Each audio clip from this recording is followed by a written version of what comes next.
a WikiVidi Documentaries production. Don't forget to like and subscribe. Enjoy. The Lord of the Rings film series. The Lord of the Rings is a film series consisting of 3 high fantasy adventure films directed by Peter Jackson. They are based on the novel The Lord of the Rings by J.R.R. Tolkien. The films are subtitled The Fellowship of the Ring, The Two Towers, and The Return of the King. They are a New Zealand-American venture produced by WingNut Films and the Saul Zaentz Company and distributed by New Line Cinema. Considered to be one of the biggest and most ambitious film projects ever undertaken, with an overall budget of $281 million. The entire project took 8 years, with the filming for all 3 films done simultaneously and entirely in New Zealand, Jackson's native country. Each film in the series also had special extended editions released on DVD a year after their respective theatrical releases. While the films follow the book's general storyline, they do omit some of the novel's plot elements and include some additions to and deviations from the source material. Set in the fictional world of Middle-earth, the films follow the hobbit Frodo Baggins as he and the Fellowship embark on a quest to destroy the One Ring, and thus ensure the destruction of its maker, the Dark Lord Sauron. The Fellowship eventually splits up and Frodo continues the quest together with his loyal companion Sam and the treacherous Gollum. Meanwhile, Aragorn, heir in exile to the throne of Gondor, Legolas, Gimli, Merry, and Pippin, and the wizard Gandalf unite to rally the free peoples of Middle-earth in the War of the Ring. The series was received with overwhelming praise and was a major financial success, with the films collectively being among the highest-grossing film series of all time. The films were critically acclaimed and heavily awarded, winning 17 out of 30 total Academy Award nominations. The final film in the series, The Return of the King, won all 11 of its Academy Award nominations including Best Picture, which also tied it with Ben-Hur and Titanic for most Academy Awards received for a film. The series received wide praise for its innovative special and visual effects. Development. Director Peter Jackson first came into contact with The Lord of the Rings when he saw Ralph Bakshi's 1978 animated film The Lord of the Rings. Jackson enjoyed the film and wanted to know more. Afterwards, he read a tie-in edition of the book during a 12-hour train journey from Wellington to Auckland when he was 17. In 1995, Jackson was finishing The Frighteners and considered The Lord of the Rings as a new project, wondering why nobody else seemed to be doing anything about it. With the new developments in computer-generated imagery following Jurassic Park, Jackson set about planning a fantasy film that would be relatively serious and feel real. By October, he and his partner Fran Walsh teamed up with Miramax Films boss Harvey Weinstein to negotiate with Saul Zaentz, who had held the rights to the book since the early 1970s, pitching an adaptation of The Hobbit and 2 films based on The Lord of the Rings. Negotiations then stalled when Universal Studios offered Jackson a remake of King Kong.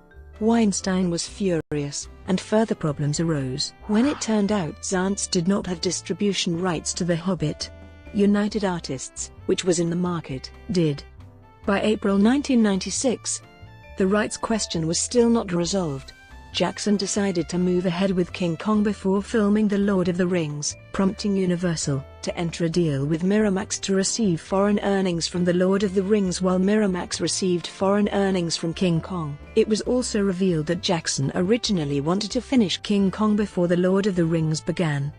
But due to location problems, he decided to start with the Lord of the Rings franchise instead.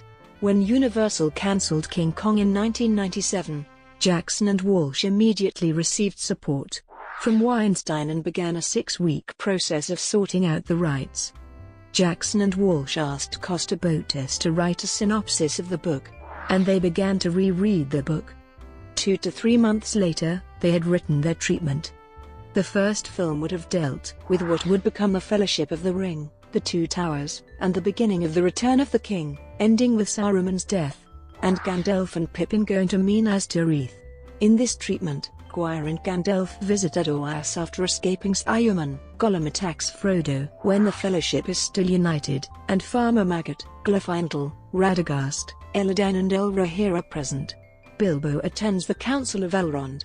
Sam looks into Galadriel's mirror, Saruman is redeemed before he dies and the Nazgul just make it into Mount Doom before they fall. They presented their treatment to Harvey and Bob Weinstein, the latter of whom they focused on impressing with their screenwriting as he had not read the book.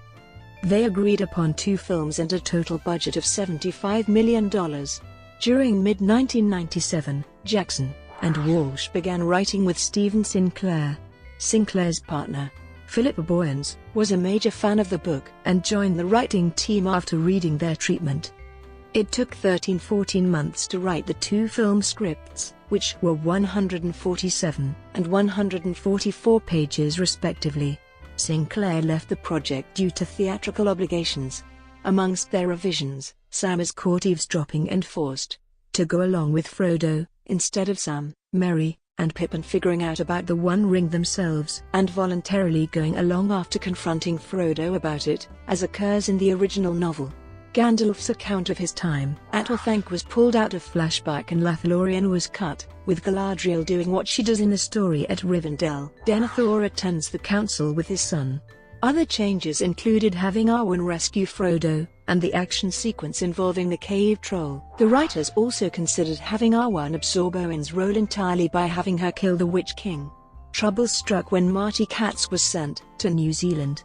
Spending 4 months there, he told Miramax that the films were more likely to cost $150 million, and with Miramax unable to finance this, and with $15 million already spent, they decided to merge the 2 films into one. On the 17th of June 1998, Bob Weinstein presented a treatment of a single 2-hour film version of the book. He suggested cutting Bree and the Battle of Helm's Deep, losing or using Saruman, merging Rohan and Gondor with Éowyn as Boromir's sister, shortening Rivendell and Moria, as well as having Ents prevent the Uruk-hai from kidnapping Merry and Pippin. Upset by the idea of cutting out half the good stuff, Jackson balked, and Miramax declared that any script or work completed by Weta Workshop was theirs. Jackson went around Hollywood for 4 weeks, showing a 35-minute video of their work, before meeting with New Line Cinema's Mark Aldesky. At New Line Cinema, Robert Shea viewed the video, and then asked why they were making 2 films when the book was published as 3 volumes. He wanted to make a film trilogy. Now Jackson, Walsh, and Boyens had to write 3 new scripts. The expansion to 3 films allowed much more creative freedom, although Jackson, Walsh, and Boyens had to restructure their script accordingly. The 3 films do not correspond exactly to the trilogy's 3 volumes, but rather represent a 3-part adaptation. Jackson takes a more chronological approach to the story than did Tolkien. Frodo's quest is the main focus, and Aragorn is the main subplot, and many sequences that do not contribute directly to those 2 plots were left out. Much effort was put into creating satisfactory conclusions, and making sure exposition did not bog down the pacing. Amongst new sequences, there are also expansions on elements Tolkien kept ambiguous, such as the battles and the creatures. During shooting, the screenplays continued to evolve, in part due to contributions from cast members looking to further explore their characters. Most notable amongst these rewrites was the character Arwen, who was originally planned as a warrior princess, but reverted to her book counterpart, who remains physically inactive in the story. To develop fight and sword choreography for the series, the filmmakers employed Hollywood sword master Bob Anderson. Anderson worked directly with the talent including Viggo Mortensen and Karl Urban, to develop the film's many sword fights and stunts. Bob Anderson's role in the Lord of the Rings series was highlighted in the film Reclaiming the Blade. This documentary on sword martial arts also featured Weta Workshop and Richard Taylor, the Lord of the Rings illustrator John Howe, and actors Viggo Mortensen and Karl Urban. All discussed their roles and work on the series as related to the sword. Production design.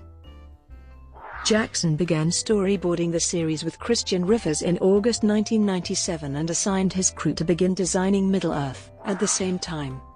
Jackson hired longtime collaborator Richard Taylor to lead Weta Workshop on 5 major design elements: armor, weapons, prosthetics/makeup, creatures, and miniatures.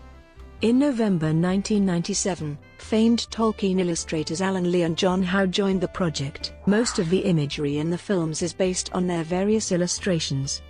Production designer Grant Major was charged with the task of converting Lee and Howe's designs into architecture, creating models of the sets, while Dan Henner worked as art director, scouting locations and organizing the building of sets. Jackson's vision of Middle-earth was described as being Ray Harryhausen meets David Lean by Randy Cook. Jackson wanted a gritty realism and historical regard for the fantasy, and attempted to make the world rational and believable. For example, the New Zealand Army helped build Hobbiton months before filming began so the plants could really grow. Creatures were designed to be biologically believable, such as the enormous wings of the fell beast to help it fly. In total, 48,000 pieces of armor, 500 bows, and 10,000 arrows were created by Weta Workshop. They also created many prosthetics, such as 1,800 pairs of hobbit feet for the lead actors, as well as many ears, noses, and heads for the cast, and around 19,000 costumes were woven and aged. Every prop was specially designed by the art department, taking the different scales into account. Filming. Principal photography for all three films was conducted concurrently in many locations within New Zealand's conservation areas and national parks. Filming took place between the 11th of October 1999 and the 22nd of December 2000, a period of days. Pickup shoots were conducted annually from 2001 to 2003. The series was shot at over 150 different locations, with 7 different units shooting, as well as soundstages around Wellington and Queenstown. Along with Jackson directing the whole production, other unit directors included John Mahaffey, Jeff Murphy, Fran Walsh, Barry Osborne, Rick Porras, and any other assistant director, producer, or writer available. Jackson monitored these units with live satellite feeds, and, with the added pressure of constant script rewrites and the multiple units interpreting his envisioned result, he only got around 4 hours of sleep a night, due to the remoteness of some of the locations. The crew would also bring survival kits in case helicopters could not reach the location to bring them home in time. The New Zealand Department of Conservation was criticised for approving the filming within national parks without adequate consideration of the adverse environmental effects and without public notification. The adverse effects of filming battle scenes in Tongariro National Park meant that the park later required restoration work. Post-production. Each film had the benefit of a full year of post-production time before its respective December release, often finishing in October-November, with the crew immediately going to work on the next film. In this period's later part, Jackson would move to London to supervise the scoring and continue editing, while having a computer feed for discussions to the Dorchester Hotel, and a fat pipe of internet connections from Pinewood Studios to look at the special effects. He had a video link and 5.1 surround sound to organize meetings and listen to new music and sound effects generally wherever he was. The extended editions also had a tight schedule at the start of each year to complete special effects and music. Brought to you by WikiVidi Documentaries. Would you like to know more?